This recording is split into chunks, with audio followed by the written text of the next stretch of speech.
Good afternoon and welcome to the very first podcast to the mini-series of business and management with J.A. Whiting. In this podcast specifically, we will be discussing managing change. We will, of course, touch on many subjects in the business world along the way in our mini-series here, and may even take special requests. And my hope is to eventually also bring guest speakers in, bring some professionals in on several subjects, do a little Q&A. For example, one that I really love and is definitely a hot topic is the perspective of the millennials in the business world to that of the quote, old school, if you will, or baby boomers way of managing or operating a business. Their perspectives, in other words, be it from a CEO to HR, from frontline managers to employees. It'll be there, controversial stuff, Q&As. So stay tuned, because somewhere down the line we will definitely be discussing this and more. Today, however, it's different. So let's get down to it. Today is about managing change, and we will touch on as much as we can with the time given. Let's break it down a little. And when we think about change, we may ask, what is change? Well, in simple terms, change is a movement, and it can be in many directions and on many levels, but always from a point A to a point B, so to speak. With change in the business world, and perhaps the infrastructure of an organization, change is its movement in the direction from point A to point B, hopefully to a betterment. So maybe better efficiency and effectiveness. This would be called structural change. Another one is maybe it's a supply and demand, so an external force. Creating a change in products, for example, which is called strategic change. Or maybe the business is failing due to decisions prior to startup.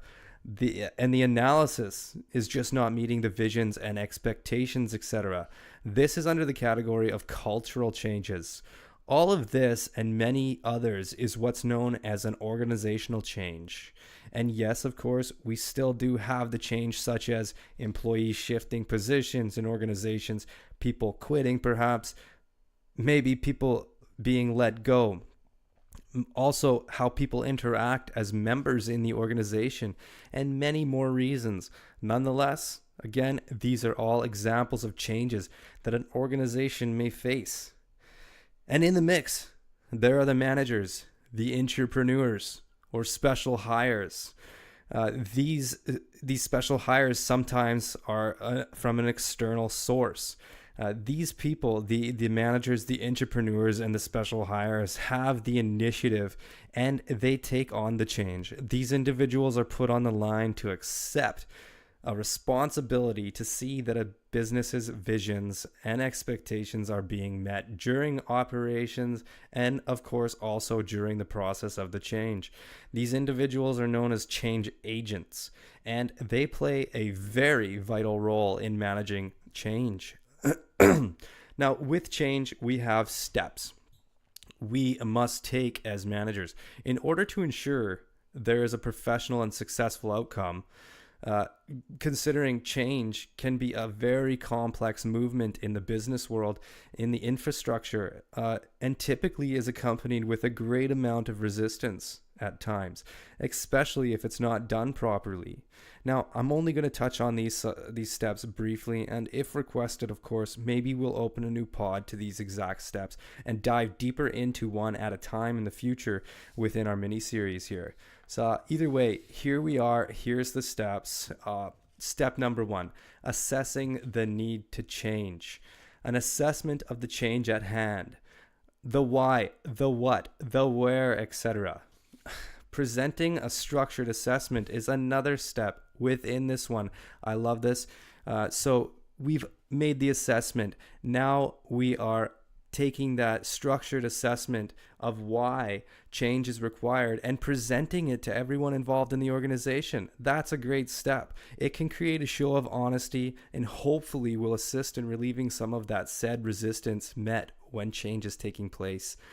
Number 2, deciding on the change to make.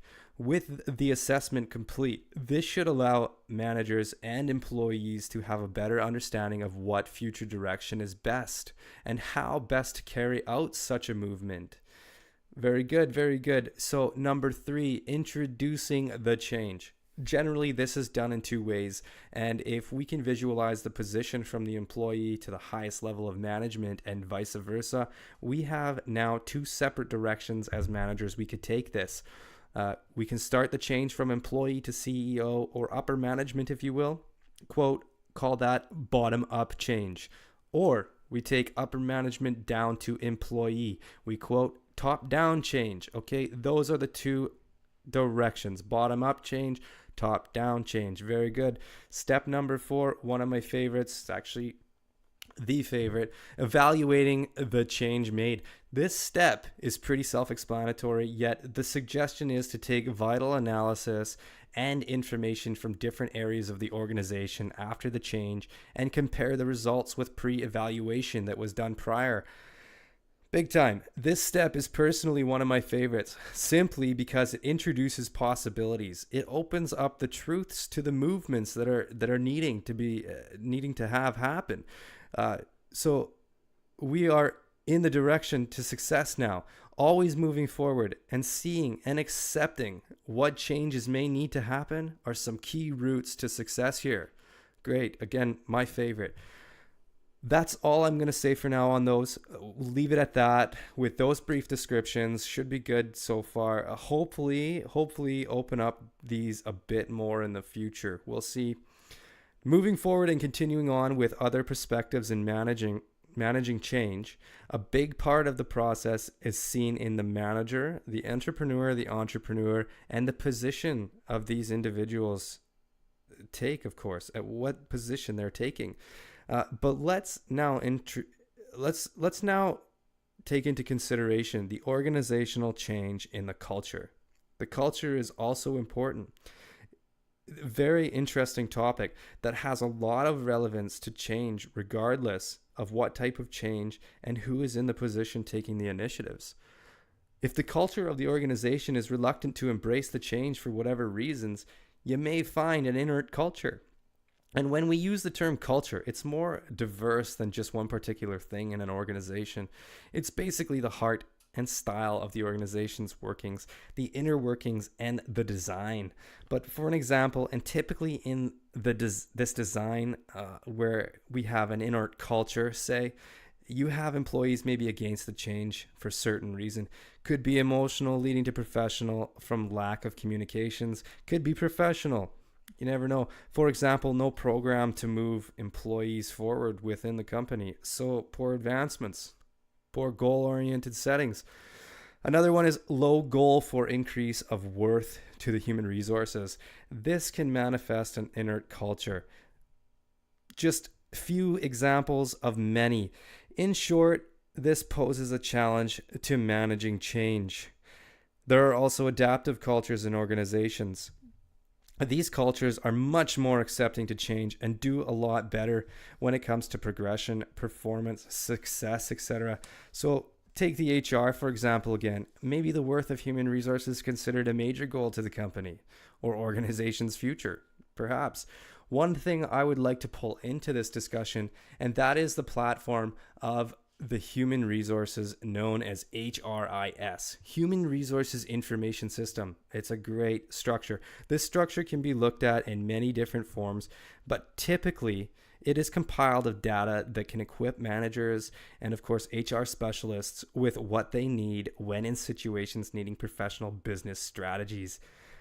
So, for example, when you're in the middle of a change or you're beginning a change and you need some information, these HRISs, if they're done correctly, will have what you need. If these systems are effective, you can expect to see a much more positive movement and behavior in the culture of the organization when it comes to change. Therefore, a smoother process for change and managing that change, which is big. You want to have a smooth management. This was a quick overview of only some situations a manager may deal with while managing change. Of course, there are many more. This is all the time we have today, though. So stay tuned for the next podcast on business and management with J.A. Whiting. I also want to say I have a little surprise to add to this. Somewhere in this mini-series, I will be presenting to you my own theory I have created and conceived from topics discussed in the corporate world to the small business world, and all of this for the entrepreneurs today. So, do stay tuned and don't miss out, guys.